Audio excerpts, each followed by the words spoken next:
गोविन्दाय नमो नमः।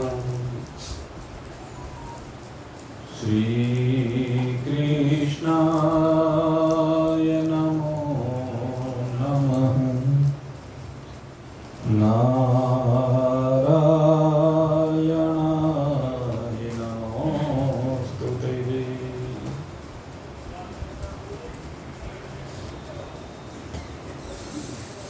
उपस्थित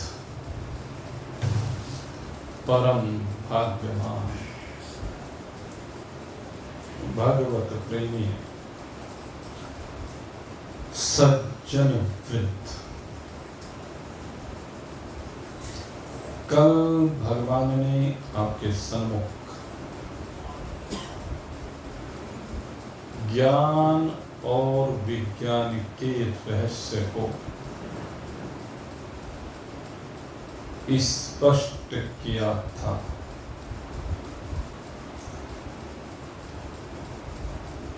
और उसको स्पष्ट करते हुए भगवान ने बताया कि जो यह जानता है कि सब कुछ मेरे द्वारा ही सृजित है, सब कुछ का पालन करता मैं ही हूं और सब कुछ बाद में मुझ ही में लय हो जाता है। ये तीनों बातें हैं, सृजन, पालन और संहार। इन तीनों में एक भगवान को जानना, ये ज्ञान कहलाता है। और कहते हैं कि इन तीनों को जानने के बाद ये जानना कि ये सब कुछ भगवान ही है, चाहे वह सृजन होने के बाद कुछ भी दिख रहा हो, उसका पालन करता कोई भी दिख रहा हो या संहार करता कोई भी दिख रहा हो, लेकिन जो कुछ भी है वो सब का सब परमात्मा ही है। यह अनुभूति करना ये विज्ञान कहलाता है। अब भगवान एक बहुत सुंदर बात हमें कहने जा रहे हैं, और ये बात मैं कहता हूं कि हर एक के समझने की बात है। हर एक से मतलब हर साधक को समझने अनिवार्य है। भगवान कहते हैं मनुष्याणां सहस्रेषु कस्चित् यततिः सिद्धये। मनुष्याणां सहस्रेषु कश्चित् यतति सिद्धये। यततामपि सिद्धानां, यततामपि सिद्धानां कश्चिन् मां वेत्ति तत्त्वतः। बड़ा सुंदर मंत्र भगवान के द्वारा अर्जुन को समझाया जा रहा है कि मनुष्यों में, और कितने मनुष्यों में, कहते हजारों मनुष्यों में कोई बिरला होता है जो सिद्धि के लिए प्रयास करता है। कोई बिरला। पहली तो बात यहां पर समझने की ये है कि मनुष्य नाम कहा गया। मनुष्य नाम से क्या तात्पर्य? भगवान मनुष्यों को तो उपदेश दे रहे हैं। कहते हैं मनुष्य का शरीर तो बहुत निर्धारण कर रखा है, लेकिन मनुष्य हैं कहाँ? मनुष्य है कौन? ये पंचभूतात्मक ढांचा, इसका नाम मनुष्य नहीं। ये ढांचा तो अरबों लोगों को प्राप्त है, अरबों, लेकिन उनमें मनुष्य कौन है? इसी बात को भगवान शंकराचार्य जी ने विवेक चूड़ामणि में मनुष्यत्व कहा। मनुष्यत्व मोक्षत्व महान पुरुष संश्रय, वहां पर ये बात कही। दोनों मिले जुले मंत्र हैं। भगवान शंकराचार्य जी ने बातें कही हैं, वो भगवान श्री कृष्ण से विलग नहीं कही है। उन्होंने भगवान श्री कृष्ण द्वारा जो सिद्धांत प्रतिपादित किया गया है, उसी का विस्तार किया है, उसी को भक्तों को समझाया है। भगवान शंकराचार्य कहीं भगवान श्री कृष्ण से अलग कोई भी तिल मात्र बात नहीं करते। उनकी सारी बातें केवल भगवान श्री कृष्ण की बातें, उपनिषदों की बातें, गीता जी की बातें। और गीता जी के ऊपर तो इसीलिए उन्होंने भाष्य भी किया है, सांकर भाष्य। और सांकर भाष्य की अगर मैं बात करूं तो सर्वश्रेष्ठ भाष्य गीता जी का अगर कोई कहलाता है तो सांकर भाष्य कहलाता है। और बाद में संत ज्ञानेश्वर जी ने जो भाष्य किया वो उत्तम भाष्य माना जाता है, ज्ञानेश्वरी गीता के रूप में। यूं तो बहुत गीता के भाष्य उपलब्ध हैं, लेकिन भगवान शंकराचार्य जी और संत ज्ञानेश्वर जी का जो भाष्य है वह किसी भी मान्यता, किसी भी परंपरा जो अनेक मत संप्रदायों की हैं या अपने निजी हैं, समाज की हैं, कहते वो उन सब से विरहित है। उसमें किसी की भी मानसिकता को नहीं ले गए, किसी मान्यता को नहीं लिया, किसी की परंपरा को नहीं लिया, केवल एक ऋषि परंपरा को ले गए। और कौन सी ऋषि परंपरा? जो भगवान से प्रारंभ होती है। इमम विवस्वते योगम प्रोक्तम अहम अव्ययम विवस्वानमन्नवे प्राहुर् मनुरिक्ष्वा कवि अब्रवीत् एवं परम्पराप्त इमं राजऋषयो विदु स कालेनि महता योगो नष्ट परं तप सेवायं मया ते अद्य योगः प्रोक्त पुरातन भक्तो असि मे सखा चेति रहस्यं हि तदुत्तमम्। भगवान कहते हैं ये ऋषि परंपरा है जो धीरे धीरे लुप्त प्राय हो गई थी। कहते उसी ज्ञान को मैं तेरे सामने दोबारा कह रहा हूं। और भगवान शंकराचार्य भी इसी बात को कहते हैं कि जो भगवान ने कहा वही मैं आपको पुनः कह रहा हूं, क्योंकि शंकराचार्य जी कोई सामान्य महान पुरुष नहीं है, वो तो भगवान का अवतार है। स्वयं भगवान शिव ही भगवान शंकराचार्य के रूप में अवतरित हुए हैं। तो इसलिए उन्होंने वही बात कही जो गीता में भगवान श्री कृष्ण ने कही है, जो भगवान श्री कृष्ण यहाँ कह रहे हैं मनुष्याणाम सहस्रेषु, हजारों में कोई कोई मनुष्य, नहीं तो पशु ही है। इस संसार में जहां भी दृष्टि डाल करके देखते हैं वहां केवल पशु ही पशु नजर आते हैं। मनु महाराज की बात की है, विवस्वान मन्नवे, विवस्वान ने जिन मनु को उपदेश दिया उनसे भी पुराने मनु की बात की, जिन्होंने मनु स्मृति का सिद्धांत हमें दिया, स्वाम्भो मनु। और ये स्वाम्भो मनु का सिद्धांत मानव के लिए है, मनुष्य के लिए, पशुओं के लिए नहीं। फिर मैं बात करता हूं, क्योंकि मनु महाराज ने स्पष्ट कर दिया है कि पशु कौन है और मानव कौन है। ये मनु महाराज ने स्पष्ट किया है,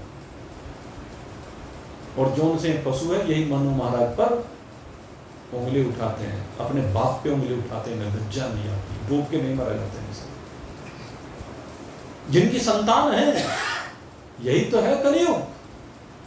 अरे हम सब मनु महाराज की संतान है, सारी मानव मनु महाराज की संतान है, मनु महाराज से उत्पन्न हुए हैं।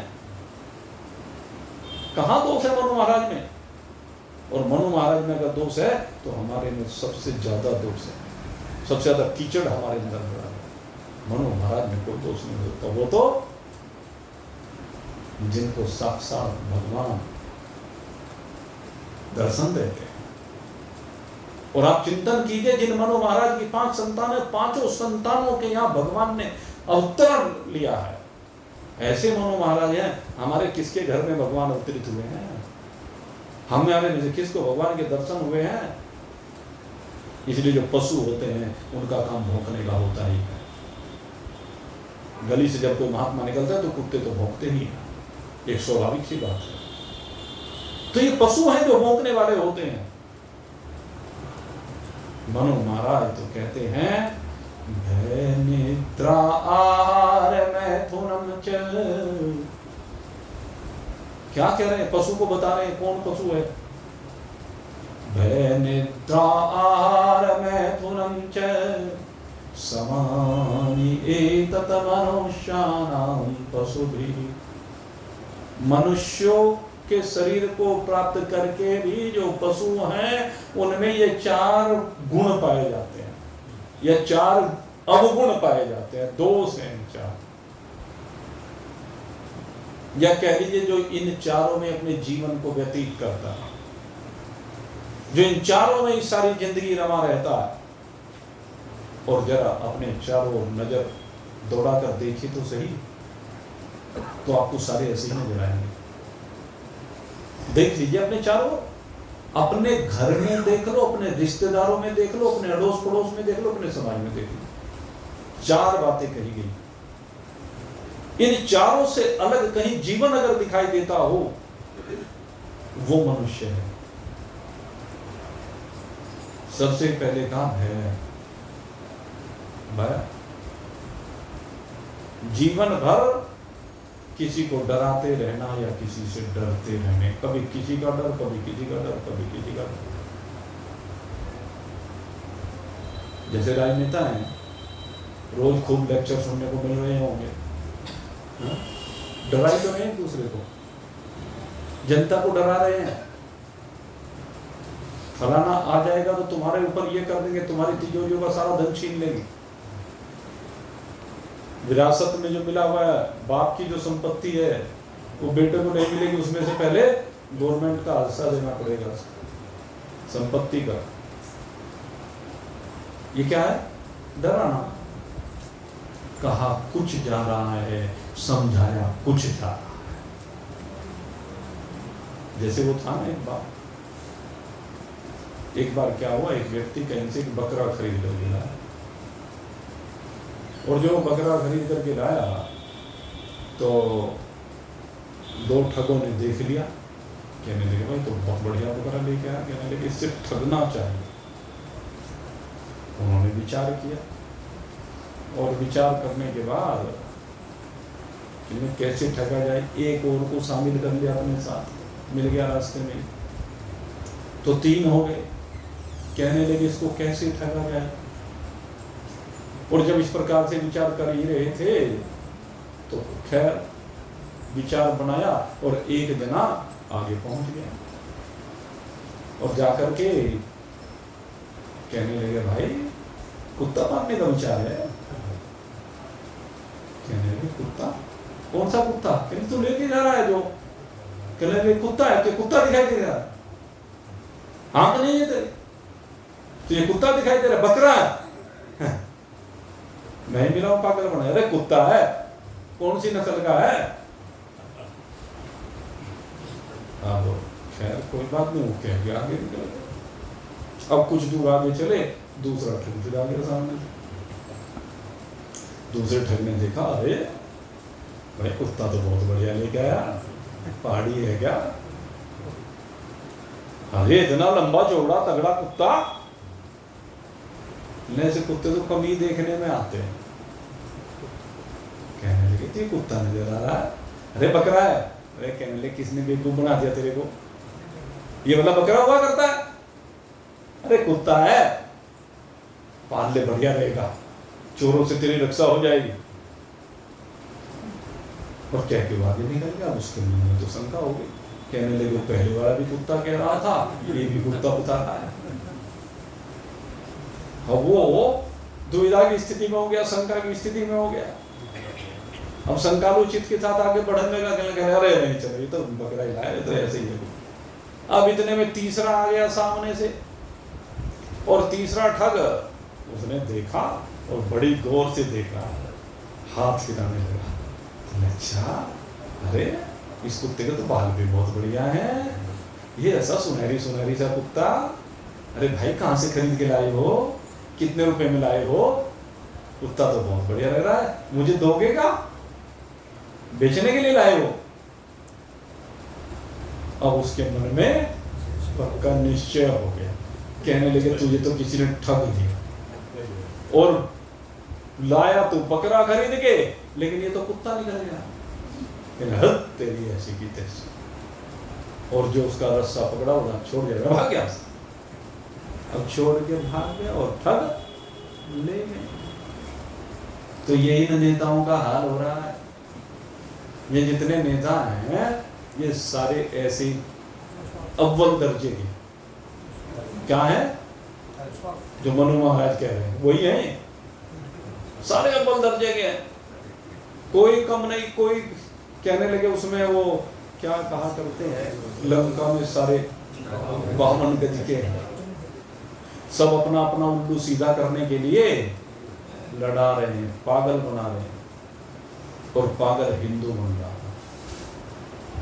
इन नेताओं के चक्कर में पागल कोई दूसरा नहीं बनता, मुसलमान कोई पागल नहीं बनता, ईसाई कोई पागल नहीं बनता, जितने भी पागल बने वो सारे हिंदू बने। आज तक जितना भी धर्मांतरण हुआ है केवल हिंदुओं का हुआ है। क्यों? क्योंकि पशु का जीवन जी रहे, पशुत्व से आगे आ ही नहीं रहे। तुम्हारी अपनी बुद्धि कहां जा रही है? अपनी बुद्धि से सोचते क्यों नहीं हो? जाति में, मत में, संप्रदाय में पता नहीं किस किस नाम से रोज लड़ाते रहते हैं, भय दिखाते रहते हैं। तो पहला जो गुण है वो क्या है पशु का? कहते हैं भय, किसी को डराना, किसी से डरना, ये पशुत्व का लक्षण। दूसरी बात कही निद्रा, कहते हैं निद्रा के सुख को लेना। कहते हैं जब भी मौका मिल जाए लंपलेट, आलस्य और प्रमाद, निद्रा का सुख लेना चाहते हैं, निठल्ले रहना चाहते हैं, कुछ करके खाना नहीं चाहते, कोई दूसरा ही उनके मुंह में डाल दिए चाहते। ये हिंदुस्तानियों की इस समय प्रकृति बनी हुई है। सारे भिखमंगे हो गए। ये कौन हो रहे हैं? भिखमंगे। अपने आप कमा के खाना नहीं चाहते, मांग मांग के राशन खा रहे। वो बांट रहा है, आप खा रहे हैं। क्या है? भिखारी तो है, इसलिए मैं भिखमंगे क्या। राशन मिल रहा है, चना मिल रहा है, नमक मिल रहा है, फलानी पेंशन मिल रही है। अरे भगवान ने तेरे को हाथ दिए, इनसे कमा के खाना है। क्यों लेता है ये सब चीज? भीख लेते हुए शर्म नहीं आती? भीख क्यों ले रहे हो जब भगवान ने तुम्हें शक्ति दी है, सामर्थ्य दी है? भीख कौन लेता है? जो असमर्थ हो, असहाय हो, जिसके अंग भंग हो गए हों, जिसके शरीर में बीमारियां हो गई हों, भीख तो वो लेता है। ये भीख ही तो बांटी जा रही है, सबके द्वारा भीख बांटी जा रही है, और ये ले रहे हैं। और भीख अपनी जेब से कोई नहीं दे रहा। एक सबसे बड़ी समस्या क्या है? अपनी जेब से कोई भीख नहीं बांट रहा है। धर्म करना है तो अपनी जेब से करो, दूसरे की जेब से क्यों कर रहे हो? दूसरे की जेब से चुराते हो और बांट के अपना नाम कर देते हो। जैसे सुल्ताना डाकू हुआ करता था। सुल्ताना डाकू के बारे में ऐसे प्रसिद्ध था, रॉबिन हुड, उसके बारे में भी ऐसा प्रसिद्ध है। राजा का कार्य ये नहीं है, राजा का काम भीख मांगने का नहीं है। राजा का कार्य अगर यदि किसी से ले रहा है, धनाढ्यों से कर के रूप में धन को ले रहा है, तो उस देश के विकास में लगाना है, रोजगार उत्पन्न करने वाली योजनाएं उसकी होनी चाहिए। लेकिन उन्होंने तो भिखारी बना दिया, अपने आश्रित बना दिया, तो निठल्ले बना दिया। देश को कहां लेकर के जा रहे? जो शरीरों की ऊर्जा देश को बनाने के लिए होनी चाहिए, तो देश को बिगाड़ने के काम में ले जा रहे हैं। क्योंकि पीछे झंडा उठाने वाला चाहिए, झंडा ऊंचा रहे वहां, ये है। इसलिए सब आराम के साथ हराम का खाना चाहते हैं। तो ये कौन है जो हराम का खाने की आदत है? ये पशु है, इनको पशु कहा गया है। जो हराम का खाना चाहते हैं इसी को निद्रा कहा गया। जो बगैर करे खाना चाहते हैं उन्हीं को पशु कहा गया। तो दूसरा गुण ये हुआ, पहला भय, दूसरा निद्रा। भय, निद्रा, आहार। अब तीसरा क्या है? आहार। जो संसार के भोगों को देखते हैं, संसार के भोजन को देखते हैं, संसार के वस्त्रों को देखते हैं, संसार के मकानों को देखते हैं, बस इसी में लगे रहते हैं। उनका भाव क्या है? कहते हैं अच्छे से अच्छा खाने के लिए मिल जाए, पहनने के लिए मिल जाए, रहने के लिए मिल जाए, रोटी कपड़ा और मकान बढ़िया से बढ़िया, बस सारी जिंदगी इसी में लगा देते हैं।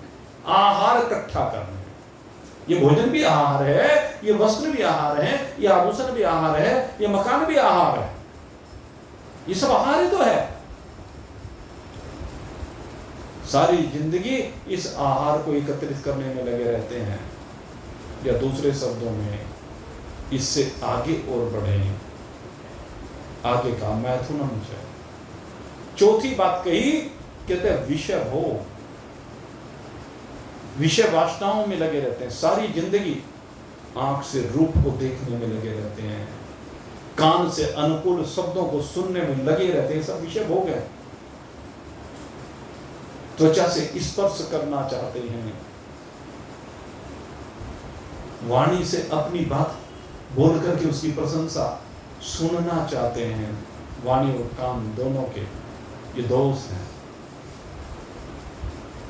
जहां भी कहीं कोई भी भोग उपलब्ध होता हो, उसके लिए दौड़े दौड़े मारे मारे फिरते हैं, सम्मान की इच्छा में मारे मारे फिरते हैं।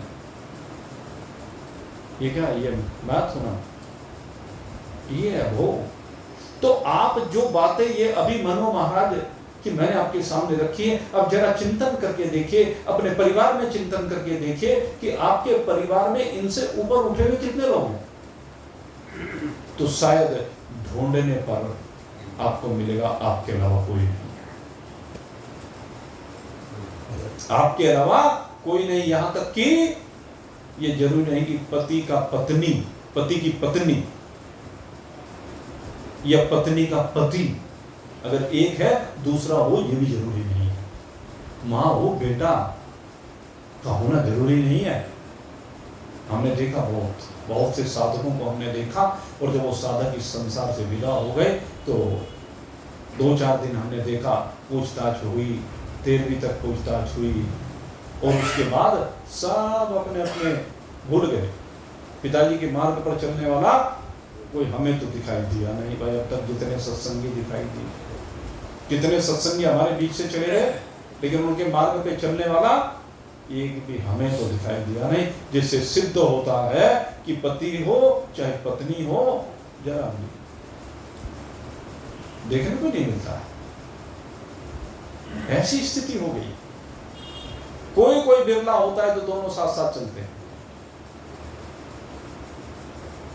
तो मैं जो बात कर रहा हूं वो आप अपने से अलग की बात करें। सत्संग में आने वाले ही मनुष्य होते हैं। दीन दुखियों की सेवा करने वाले निस्वार्थ भाव से वो मनुष्य होते हैं।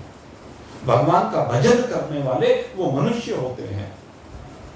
हमारे यहाँ जीवन के 4 पुरुषार्थ कहे गए, और उन 4 पुरुषार्थों में 2 पुरुषार्थ जो पहले हैं धर्म अर्थ। धर्म का मतलब क्या है? कहते जो अपने जीवन को धार्मिक कार्यों में व्यतीत करते हैं। और धार्मिक कार्य क्या है? कहते सबसे बड़ा धार्मिक कार्य है कि आप परमात्मा का स्मरण करें, परमात्मा का ध्यान करें, उसका जप करें, उसकी महिमा को जानें, उसकी महिमा को सुनें, उसकी महिमा को पढ़ें, उसकी महिमा को गाएं। कहिए, सुनिए, गाइए। ये है जो ये करता है वो मनुष्य है, इसको कहते हैं धर्म। और फिर दूसरी बात कही अर्थ। अर्थ का मतलब ये नहीं है कि आप जो यहां पर धन कमा रहे हो वो अर्थ नहीं है। इस अर्थ का अर्थ ये नहीं है, इस बात को समझ लेना।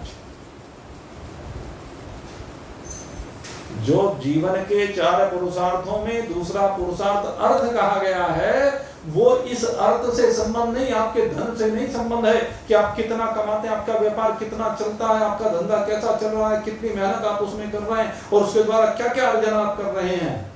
इसकी बात यहां पर अर्थ की नहीं है। वास्तविक अर्थ क्या है? कहने लगे धर्म पूर्वक, धर्म के कार्य करते हुए आपने परलोक के लिए क्या कमाया है। धर्म के कार्य करते हुए परलोक के लिए आपने जो कमाया है वो अर्थ है। मनुष्यों के अपने अपने भाव होते हैं, वो भाव निकालते हैं। वास्तविक अर्थ ये है। और काम, यहां पर काम का मतलब ये सांसारिक भोग विषय नहीं है, क्योंकि जिसकी जैसी दृष्टि होती है ना, वो अपने अनुसार उन शब्दों के अर्थ वैसे ही लगा लेता। काम शब्द का अर्थ, आप रोज काम पता नहीं कितने काम करते हैं, ये भी तो काम ही है। जगत में जितने भी काम करते हो इसमें काम नहीं कहते क्या? एक ही शब्द के अलग अलग अर्थ हैं। यहां पर जब पुरुषार्थ की बात कही गई तो पुरुषार्थ में भोग को तो पुरुषार्थ नहीं कहा जा सकता। आप चिंतन करके देखिए, अगर संसार के विषय भोगों को आप भोग रहे हैं तो इसको पुरुषार्थ नहीं कहा जा सकता। यह पुरुषार्थ हो ही नहीं सकता। वहां पुरुषार्थ कह रहे हैं कि धर्म एक पुरुषार्थ है, अर्थ एक पुरुषार्थ है, काम एक पुरुषार्थ है, मोक्ष अंतिम पुरुषार्थ है। तो काम पुरुषार्थ नहीं हो सकता। ये जो संयोगात्मक संसार में व्यवस्था है ये पुरुषार्थ नहीं हो सकती। इसको पुरुषार्थ नहीं कहा गया है। मेरे मित्रों, काम शब्द का होता है अर्थ, कामना, इच्छा। आप जो धर्म के कार्य कर रहे हैं, धर्म पूर्वक जो अर्थार्जन कर रहे हैं, धर्म पूर्वक ये जो आप परलोक की संपत्ति जोड़ रहे हैं, कहते हैं उस संपत्ति को जोड़ने के लिए, उस संपत्ति को जोड़ते हुए, उस संपत्ति के फल के रूप में आपकी भावना क्या है, आपकी वासना क्या है, आपकी इच्छा क्या है, वो काम है। और वो भी काम पुरुषार्थ कब बनेगा? जब आपकी कामना केवल एक हो कि जो भी धन कमाया गया है धर्म पूर्वक, जो भी मेरे द्वारा परोपकार किया गया है, मुझे उसके बदले में न इहलोक के भोग चाहिए, न परलोक के भोग चाहिए। मुझे तो इनके बदले में केवल और केवल परमात्मा चाहिए, मुझे कुछ नहीं चाहिए। ये कामना काम कहलाती है। और जिसकी ये कामना होती है वही इस जगत के प्रपंच से, इस आगमन के चक्र से मुक्त होता है। उसी का मोक्ष होता है, मोक्ष रूपी चौथा पुरुषार्थ। तो ये 4 पुरुषार्थों की बात यहां पर की गई। मेरे मित्रों, चिंतन कीजिए, मनुष्य कौन है और पशु कौन है। अब आप अपने ऊपर विचार करके देखिए। आप जीवन के जो 4 पुरुषार्थ कहे गए, इन चारों पुरुषार्थों को लेकर के जरा अपने जीवन की यात्रा के ऊपर जरा चिंतन करके तो देखिए। और मैं गारंटी के साथ कहता हूं मेरे मित्रों, जब ढूंढने के लिए निकलोगे तो आपको आपके जैसा शायद ही कोई दूसरा अपने परिवार में नजर आए, अपने समाज में नजर आए। क्योंकि जो त्याग है, जो तपस्या है, जो धर्म है, जो परमात्मा के प्रति आपकी आस्था है, वो दूसरे में दृष्टिगोचर नहीं होती। और जिसमें दृष्टिगोचर हो वही मनुष्य है। तो भगवान यहां इसकी बात कर रहे हैं। ये है भगवान शंकराचार्य का मनुष्यत्व। मनुष्यत्व, मोक्षत्व, महान पुरुष संशय, ये तीनों बातें यहां मनुष्य नाम के लिए आई। भगवान शंकराचार्य ने जो तीन बात कही है, ये मनुष्य नाम के लिए कही है। ये है मनुष्य जिनके अंदर मनुष्यत्व है। मनुष्यत्व किसके अंदर? जो धर्म अर्थ काम, ये तीनों पुरुषार्थों को करता है, ये है मनुष्यत्व। और वो तभी कर सकता है जब महान पुरुषों की शरण में जाकर के अपने अंदर एक अभिलाषा पैदा करे, एक चाहत पैदा करे, एक जिज्ञासा पैदा करे, एक पिपासु बन करके वो बस बढ़ता जाए, बढ़ता जाए। कोई कोई बिरला होता है, भगवान समझा रहे हैं। और मैं फिर कहता हूं, वो बिरला आप में से आप ही हैं। वो बिरले और कोई नहीं, आप हैं। क्योंकि आप साधक हैं, साधना कर रहे हैं, आपकी इच्छा परमात्मा को पाने की है। आप संसार के भोगों के पीछे दौड़े नहीं फिर रहे, आप संसार के धन के पीछे दौड़े नहीं फिर रहे। आप उस पारमार्थिक धन का लाभ कमाना चाहते हैं जिसको राम रतन धन कहा गया है। और उसी के लिए आपका जीवन निरंतर आगे बढ़ता जा रहा है। मेरे मित्रों, ये हमारा जीवन ऐसे निरंतर आगे बढ़े, यह है मनुष्यत्व का लक्ष्य। ऋषि जी ने कहा, बड़ भाग मानुष तन पावा, सुर दुर्लभ सब ग्रंथन गावा, साधन धाम मोक्ष करि द्वारा, पाई न जेहि परलोक संवारा। ये इस मनुष्य शरीर को प्राप्त करके धर्म अर्थ काम रूपी पुरुषार्थ करते हुए जिसके मन में मुक्ति की अभिलाषा पैदा नहीं हुई, कहते हैं उसका जीवन तो व्यर्थ ही चला गया। पाई न जेहि परलोक संवारा, कहते हैं ये सब संसाधनों के उपलब्ध होते हुए, ये तीन पुरुषार्थ करते हुए वो अपने चौथे वास्तविक पुरुषार्थ परमात्मा को प्राप्त कर लेता है, मुक्ति को प्राप्त कर लेता है। ये बड़े भाग्य की बात है। तो इसलिए मैं कहता हूँ, भगवान शंकराचार्य और भगवान श्री कृष्ण दोनों का मत एक है। दोनों एक ही बात को कहते हैं, मनुष्यानाम सहस्रेषु कश्चित् यतति सिद्धये। अब कहते हैं सबसे पहले मनुष्य बने, और जो मनुष्य बन जाता है, जिनके अंदर मनुष्यत्व आ जाता है, जो पशुओं की तरह न खाते हैं, न पीते हैं, न ऐश आराम, न काम भोग में लगते हैं, बल्कि धर्म के मार्ग पर चलते हैं। अब भगवान कहते हैं ये ऐसे ऐसे जो धर्म के मार्ग पर चलने वाले साधक हैं। अब इनकी बात कहते ऐसे हजारों साधक मिल जाए। अब ध्यान करना, अभी मैंने कहा कि सब मनुष्य हो आप में कोई पशु नहीं है, बाकी संसार अधिकांश पशु, आप मनुष्य हैं। और आप जैसे जो हजारों मनुष्य हैं, मनुष्यानाम सहस्रेषु, मनुष्यों में से हजारों, हजारों मनुष्यों में से, पशुओं में से नहीं। फिर कहता हूं, उन पशुओं की गिनती मत करना, हजारों मनुष्यों में से। इस श्लोक के भाव को समझने की जरूरत है। इन हजारों साधकों में से कह लीजिए, मनुष्यानाम सहस्रेषु, इन हजारों साधना करने वाले मनुष्यों में से कश्चित् यतति सिद्धये। भगवान कहते हैं कोई कोई होता है जो सिद्धि के लिए प्रयास करता है, सब नहीं करते हैं। क्योंकि इनमें भी क्या है, जो धर्म कर्म कर रहे हैं, इनमें भी बहुत ऐसे हैं जो कहते हैं लोक के नहीं तो परलोक के भोगों के प्रति लुभायमान हो जाते हैं, परलोक के भोगों की वासना रखते हैं, उनके मन में स्वर्ग के भोगों की अभिलाषा हो जाती है।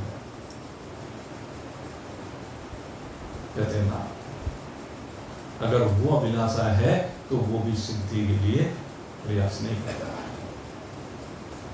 जिनके मन में स्वर्ग की प्राप्ति की अभिलाषा है वो भी सिद्धि को प्राप्त नहीं हो सकते। और मनुष्यों में जो धर्म के मार्ग पर चल रहे हैं अधिकांश सकाम हैं,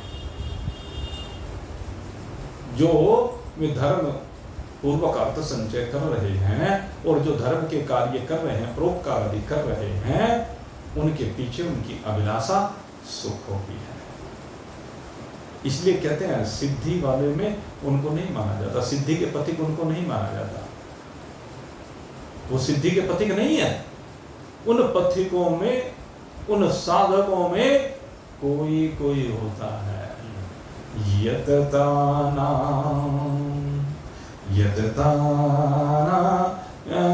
यततामपि सिद्धानां। कहते हैं अब जो सिद्धि के लिए,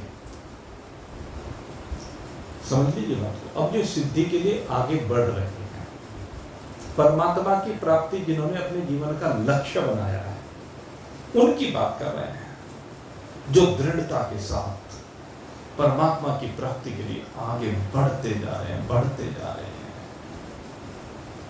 जो भोगों में लिप्त नहीं है, जिनकी संग्रह की इच्छा नहीं रह गई है, जो भगवान प्रसाद भेज रहा है उसी से संतुष्ट है। लोग चाहे बेवकूफ बना करके उनके धन का हरण भी क्यों ना कर रहे हैं, लेकिन वो उस ओर भी ध्यान नहीं देते, लेकिन वो किसी के धन का हरण नहीं करता है, ऐसा क्योंकि उसको धन के संग्रह की अभिलाषा नहीं है। वो तो भगवान जो प्रसाद के रूप में धन भेज रहा है शरीर निर्वाह के लिए, उसका उपयोग करता, उसका उपभोग नहीं करता है, उपयोग करता है। और वो उपयोग केवल अपने शरीर के लिए नहीं बल्कि सार्वभौम उसका उपयोग है, सबके लिए। ऐसा जो है, कहते हैं वो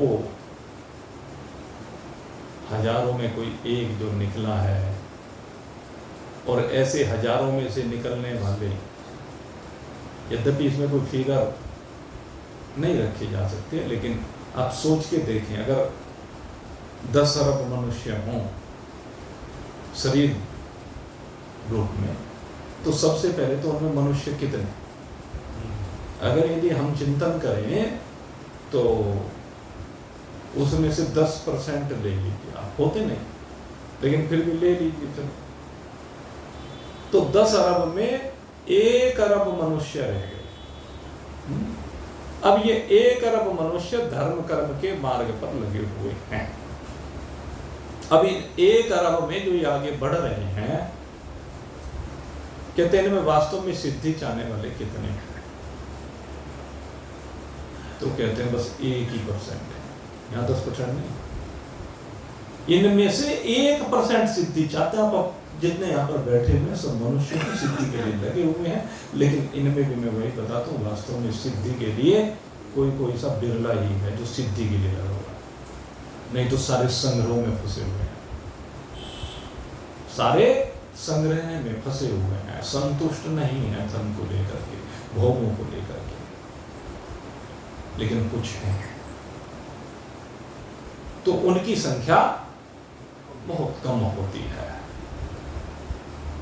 तो 1 अरब में अगर 1% के ऊपर आप चिंतन करने लगो तो कितने रह जाते हैं?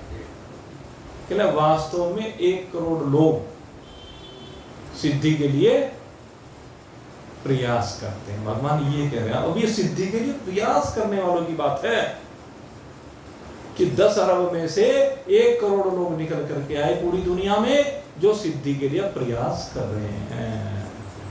लेकिन फिर उन प्रयास करने वाले 1 करोड़ लोगों में भी कहते हैं कोई बिरला होता है, यततामपि सिद्धानां कश्चित् माम वेति तत्त्वतः। कोई कोई बिरला होता जो मुझे तत्व से जान पाता है। कहाँ कमी आती है, आप चिंतन कीजिए। अब हम बात उनकी कर रहे हैं जो वास्तव में परमात्मा को चाहते हैं, जो वास्तव में परमात्मा को पाना चाहते हैं। 1 करोड़ लोगों की बात कर रहा हूं, है? लेकिन उन 1 करोड़ लोगों में फिर छटनी कैसे होती है? कुछ की तो बुद्धि काम नहीं करती, ये एक बहुत बड़ा फैक्टर है। बुद्धि के काम ना करने के कारण से जब महान पुरुष तत्व को समझाते हैं, गुरु तो समझा रहा है, लेकिन शिष्य उसको पकड़ रहा है कि नहीं पकड़ रहा है, बात तो यह है। 1 करोड़ लोगों को आत्मज्ञान सुनने को मिल रहा है, लेकिन ग्रहण कितने कर रहे हैं? एक विषय को 10-10 बार सुनने के बाद, 20-20 बार सुनने के बाद, 50 बार सुनने के बाद भी उसके अंदर बैठा क्या? और उसका कारण क्या है? बुद्धि की पकड़ उतनी ना होगी, बुद्धि कुशाग्र ना होना, बुद्धि का मेधावी ना होना, इच्छा होते हुए भी वो बुद्धि की कुशाग्रता ना होने के कारण से बीच में रह जाता है, लटक जाता है। ये बहुत बड़ी समस्या है। कुछ ऐसे विवश हो जाते हैं जिनको ब्रह्मज्ञानी गुरु नहीं मिल पाते, ब्रह्मनिष्ठ महान पुरुष मिल नहीं पाते, उनकी अभिलाषा भी रहती है। और जब उनको अपने पास मिलते नहीं, बाहर वो ढूंढते नहीं।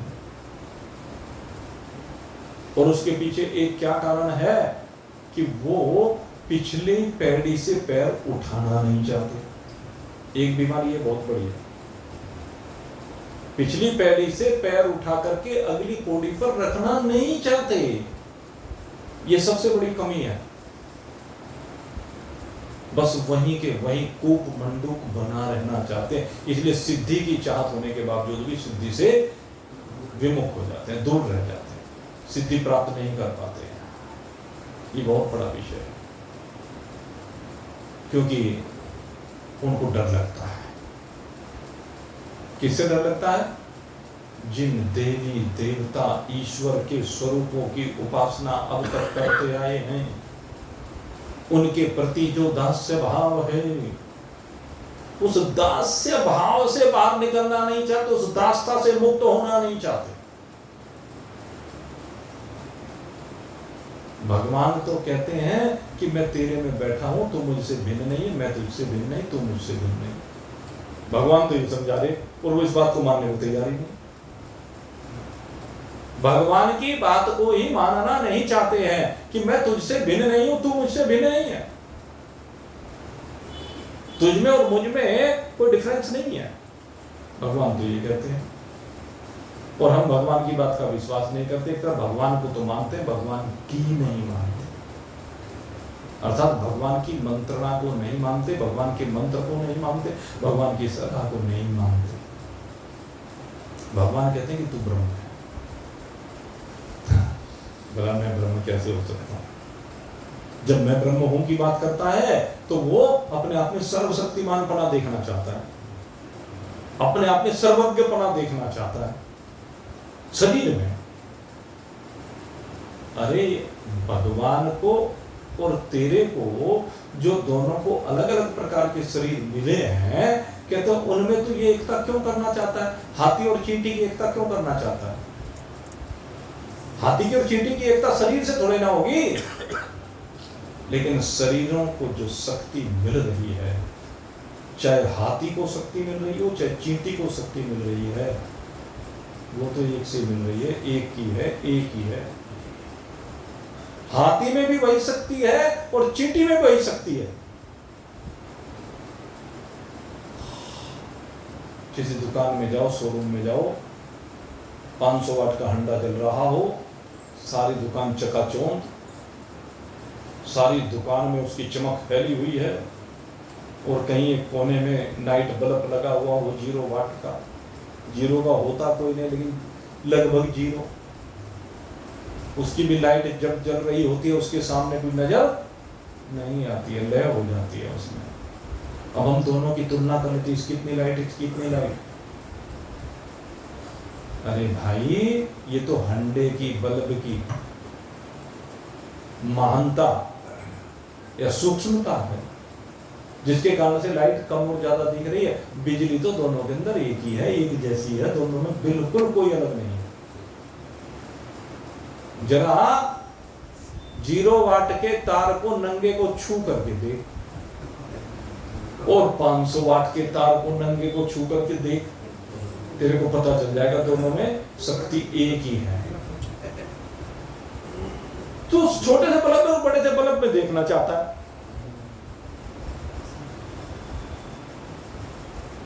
फर्क इतना है। छोटे से और बड़े में तू दोनों की एकता उस रूप में करना चाहता है। इस रूप में एकता नहीं होती है। एकता किस रूप में? विद्युत के रूप में हुई है, लाइट के रूप में हुई है। उसमें विराजमान ब्रह्म तत्व को लेकर के एकता हो रही है। तो जब ब्रह्म कहा जाता है तो ईश्वरत्व को मत ला, ब्रह्मत्व भिन्न है, ईश्वरत्व भिन्न है। ईश्वर के साथ कभी एकता नहीं हो सकती। हाथी और चींटी की शरीर से कभी एकता नहीं हो सकती, लेकिन शक्ति के रूप में, आत्मा के रूप में सदा ही एकता है आपकी। तो आप ब्रह्म से भिन्न है ही। तो ये विश्वास जम के नहीं देता, संशय और विपर्य बने रहते हैं। प्रमाणगत संशय, प्रमेयगत संशय, इन संशयों के कारण से अपने आप को ब्रह्म मानते हुए दिल धड़कता है और यही बाधा है। इसी का नाम बाधा है। इसीलिए सिद्धि को प्राप्त नहीं कर पाता है, क्योंकि पीछे जो खींचने वाला बैठा है ना, उससे ऐसा चिपक जाता है जैसे एक अज्ञानी जीव, ठेठग्रस्ती, इस शरीर में चिपक जाता है वो जीव, और यमराज के दूत आते हैं, उनके आने पर वो इस शरीर को छोड़ के नहीं देता। कहने लगे किराए का मकान दिया था, ये पुराना हो गया, अब तुझे नया मिलेगा, छोड़ दे अब इसको। फिर भी छोड़ना नहीं चाहता है, तो जब नहीं छोड़ना चाहता तो जबरदस्ती खुरच करके लंबे लंबे नाखूनों से उसको तब लेके जाते हैं, फिर रोता है, चिल्लाता है, तड़पता है। अब भाई जब खुरचना पड़ेगा तो कच्चा नाखून क्यों रखता है? पक्का रख ले, पक्के को कैसे काट ले, क्या फर्क पड़ता है? नाखून जब पक जाए, इसलिए जीव जब पक जाए तो फिर कैसे ही यमराज आता रहे, अपने पे क्या फर्क पड़ना है? पड़ेगा। जब पक्का हो जाता है कोई फर्क है? क्यों? क्योंकि जीव इस शरीर को अपना मानना बंद कर देता है और इस शरीर से अपने आप को विलग अनुभव करता है।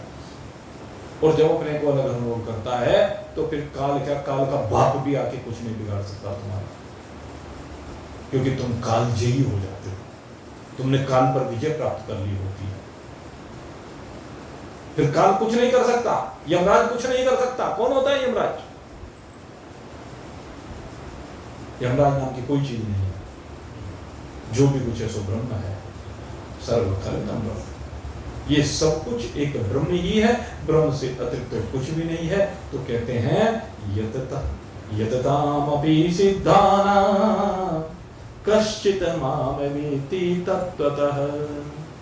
कहते उन सिद्धि के मार्ग पर जो बड़े हैं उनमें कोई ऐसा श्रद्धालु होता है, ऐसा विश्वास करने वाला होता है, ऐसे गुरु के वचनों को हृदय में धारण करने वाला होता है कि उन वचनों के प्रभाव से उसको अपने आप में, अपने आप की पूर्णतः शुद्ध सच्चिदानंद घन रूप में अनुभूति हो जाती है। और जैसे ही ये अनुभूति होती है वो अपनी आनंद स्वरूपता में विराजमान हो जाता है। तो ये है मेरे मित्रों सिद्धि की बात। और लगे हुए हैं सब लगे हुए हैं, और मेरा मानना है जब लगे हुए तो मिलेगी तो जरूर सिद्धि भाई। युवा निमा महिमा गरिमा लघुमा आदि सिद्धि की बात नहीं कर रहा हूँ मैं उस सिद्धि की बात कर रहा हूँ जिसके आगे ये सब कंकड़ पत्थर है। फिर कंकड़ पत्थर भी नहीं रहता वास्तव में। तो कंकड़ पत्थर क्या, जब मेरे से भिन्न कुछ है ही नहीं, चराचर जगत मेरा अपना स्वरूप है, उसके अतिरिक्त और कुछ भी नहीं है, अहम ब्रह्मास्मि।